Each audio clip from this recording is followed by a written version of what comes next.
Hi guys, welcome back to my channel. My name's Denise and I love to talk about astrology. So in today's video, we're gonna talk about my current favorite topic, my current favorite house, which is the fourth house. I'm absolutely in love with the fourth house and I'm really excited to make this video to talk about the things that I've been playing around with.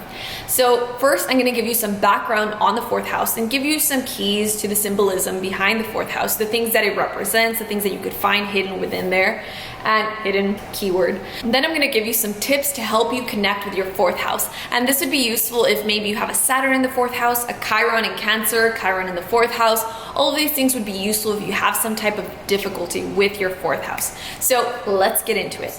The fourth house is an away. It's a second away, not like the 12th house, which is the place that you go for isolation. The fourth house is the place that you go that you call home. That is the fourth house. I use the whole house system, so sometimes the IC falls in the fourth house, sometimes it doesn't. So if your IC is there, I'm gonna talk about the IC a little bit here. So the IC is the deepest part of yourself and really the foundation of your emotional stability. That is the IC. So the fourth house, as I said, is a place that we go to go home.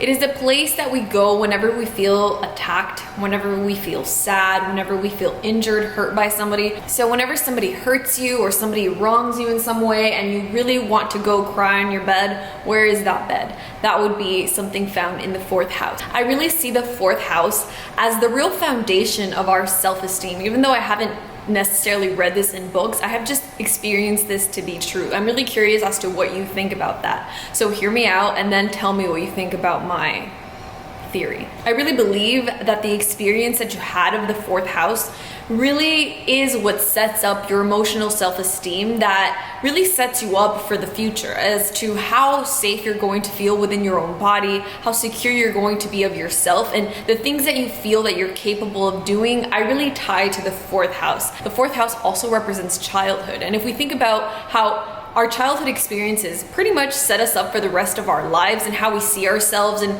how we were treated during childhood really impacts the way that we see ourselves as adults. So it's really those wounds that can really be so important for us when we are growing up, and the problems that we encounter as adults and in our relationships. A lot of them do stem from the fourth house. So the fourth house is family, tradition, roots. So your parents and grandparents, your lineage, and your family money. So the standing of your family. This is the house of inheritance, but not the quick inheritance of the eighth house. This is more old money type of money, which I don't have, so I don't know why I even bring that up. It is also the house of land. So I read this quote that encompasses the fourth house, and they call it profit from the bowels of the earth. So like the profits, like the riches that come from the very deepest part of the earth, those belong in the fourth house. So this is kind of like a hidden treasure sort of house. The fourth house also houses mythology, folklore, and history. So these are the stories that we tell ourselves that inform who we really are. And this is important culturally and also within our families. There are stories within our families that we tell ourselves, like, oh, he comes from a good family. Oh, he comes from a bad family. Oh, his family has a curse. Things like that. There are things that we tell ourselves that really, even if we're not fully conscious of them, they form a part of who we are, and really our base of who we are is found within that fourth house. The fourth house also is a place of privacy. So the things that are found within your fourth house are the things that nobody gets to see. The very public place of your chart is the first house, the 10th house. Those are very visible places. Things that are housed within the fourth house, people don't really get to see. I have my Mars in the fourth house. Nobody really gets to see my Mars and Aries in action aside from the people who live with me.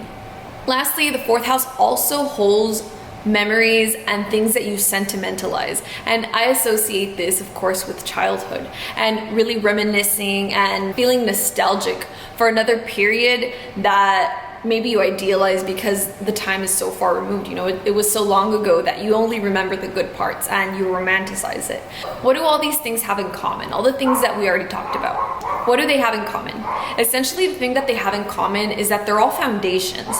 They really are the roots of you and your parents and your family and everyone, essentially.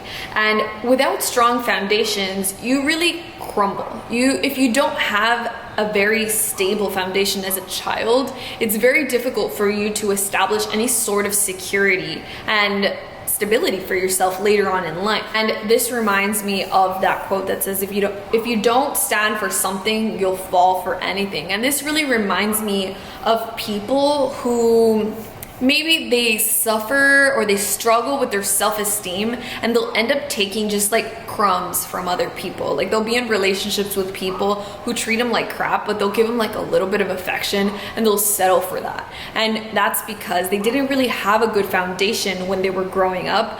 And you'll know, well, if you have a strong sense of self-esteem, you'll probably pick this up in others. I'm able to see this, especially in women. I don't know how this looks in men, but when I've seen it in women, it's women who don't value themselves.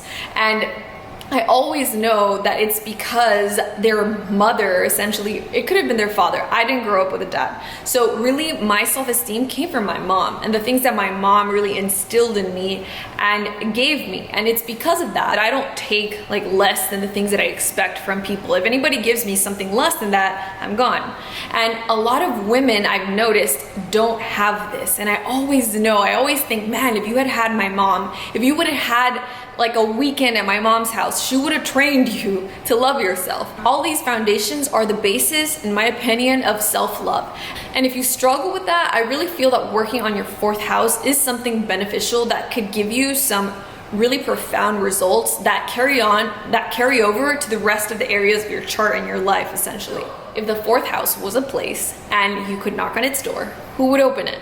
So I said that one person who would open the fourth house door would be a fairy godmother. When I was a little kid, I was obsessed with fairy tales and fairies, period. And I dreamed of a fairy godmother that would just make everything good.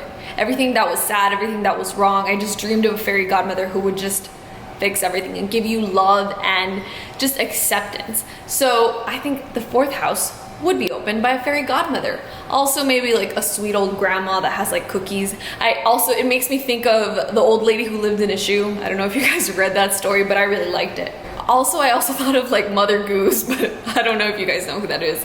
But if you have any other ideas of who could open the fourth house, for me, it's a fairy godmother. But if you have any other ideas of who could open the fourth house door for you, leave it in the comments. I'm really curious to find out what you guys think. What other symbolism resonates for you and the fourth house? It could also be your mom. Your mom could open the fourth house door.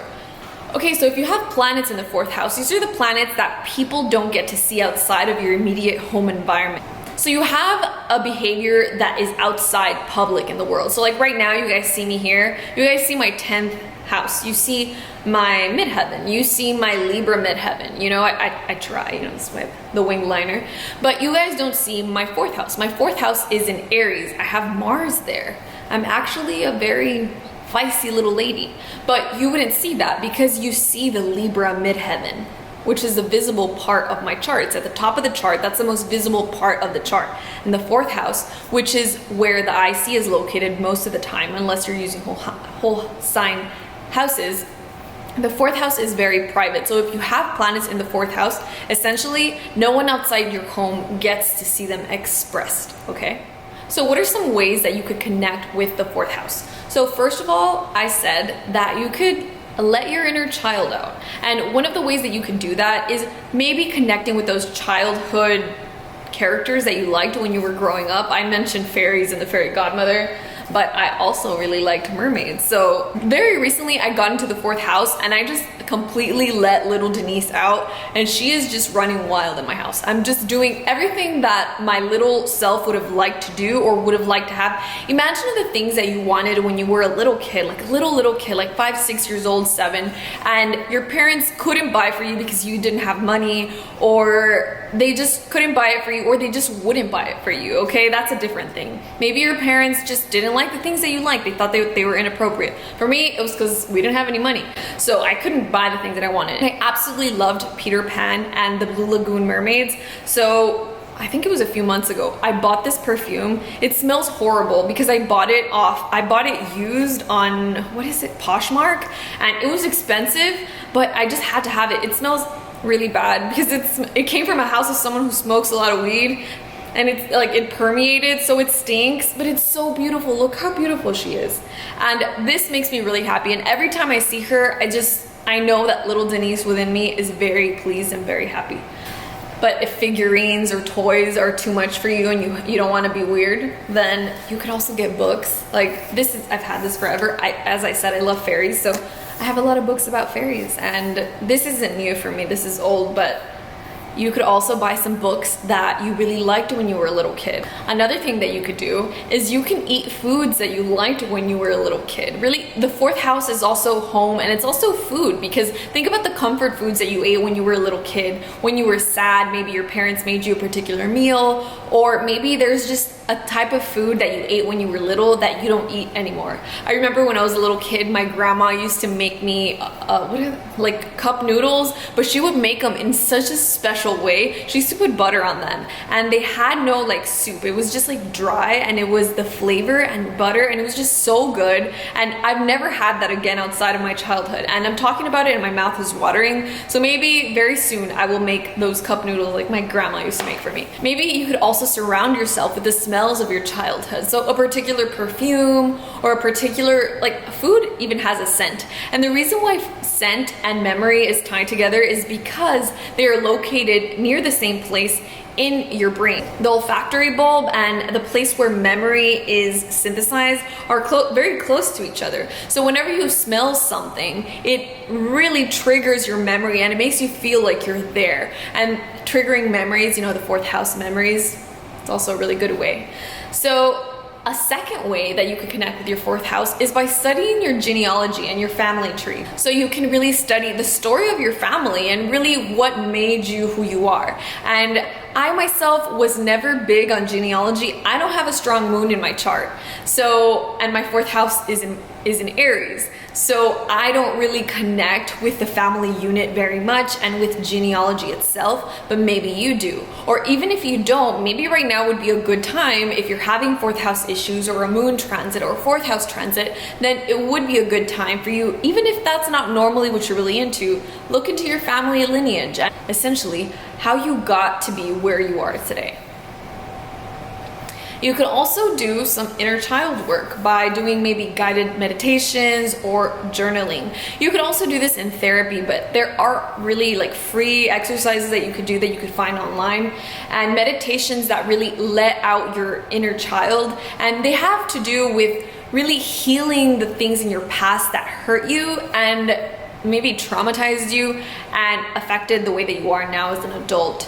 And I'll see if I find something useful on YouTube. I will put it in the description so that you could have like a basis, because I don't have a good example. But I have a workbook that I use, and it had a guided meditation on inner child work. And essentially it was going to a very traumatic place in your childhood and imagining that the adult you would be there comforting the child you and essentially healing that wound and letting you come into the future with that wound now healed. And that could be so powerful. And I know that you're just like in meditation and you're just imagining, you're not actually doing it, but it could really be very healing nonetheless. Lastly, you could also study your nation's genealogy, your nation's history. So patriotism is one of those things that really gets pushed into the minds of little kids when they're in school. Probably not so much today, it's probably on the decline, but it is nonetheless important, because if you think about how all those stories that you hear in childhood really inform and really shape the way that you are as an adult, there's a reason for those stories. And I really feel that the reason is so that you could have something, you could have some form of identity. And you shouldn't just fall back on nationalism or patriotism as your only sense of identity. You should have a more, complex sense of identity, but I don't think that you should completely just forget it, because there's a reason why you are where you are. So it's important to know the history of your country and see not just the good, but also the bad, and kind of just synthesize them in a way that allows you to understand and have knowledge and appreciation for the place that you were born or the place where you live.